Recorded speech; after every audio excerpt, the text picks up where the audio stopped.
Hey there, fellow human. Here you see me in my natural habitat.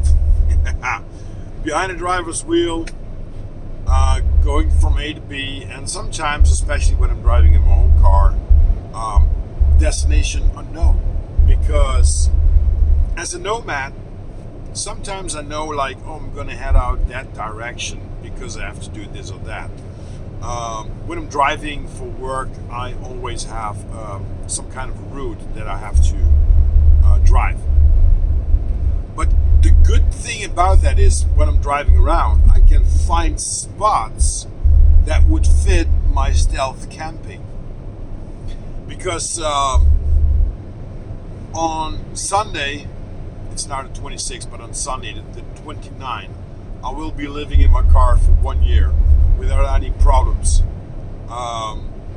Because I know some places that are so good to sleep at and you don't get disturbed, which is a good thing, if especially like me, if you like your peace and your sleep, because sleep is one of the most powerful things that we can do.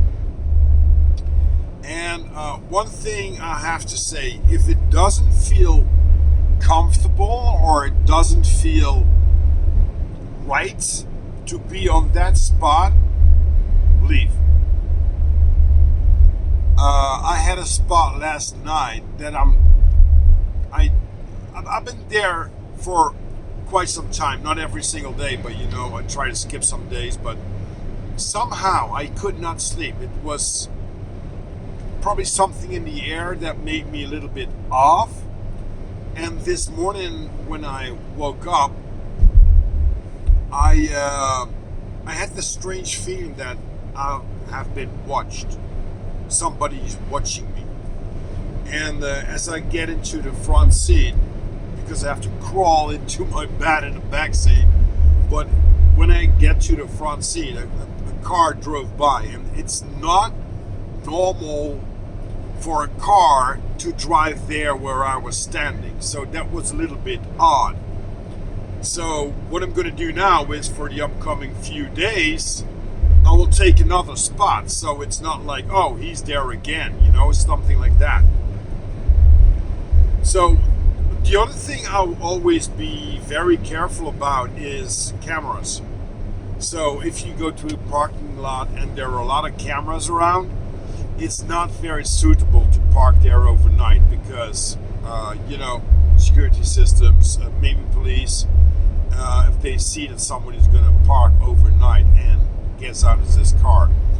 It depends on what kind of parking place that you are, because some parking places is very normal to see some cars. I had once a knock on the window, and because people far away were a little bit, they thought it was very strange that a car was parked in the middle of nowhere, and they were afraid that maybe it was a burglar, so police knocked on my door. I explained the situation, and that was it. Even they mentioned you can sleep in the forest if you want. I said, I'm not going to comment on that because it's not allowed, right? It's not allowed to sleep in the forest in your car, and especially in the Netherlands, which is very dense when it comes to the population. A lot of people are walking, a lot of people are walking their dogs in these little forests, so it's not the best way to do that. You have to be very aware of that. But till now, I didn't have any problems. I find the most beautiful spots. You can find them, of course, on my TikTok. And if you do not want to know, or if you do want to know all my links, we're posting some content, disorganizedproductions.com. And of course, you can learn a lot of stuff that I'm trying to teach on school. So with that said, check the link below. Have a beautiful, magical day, fellow human. Ciao.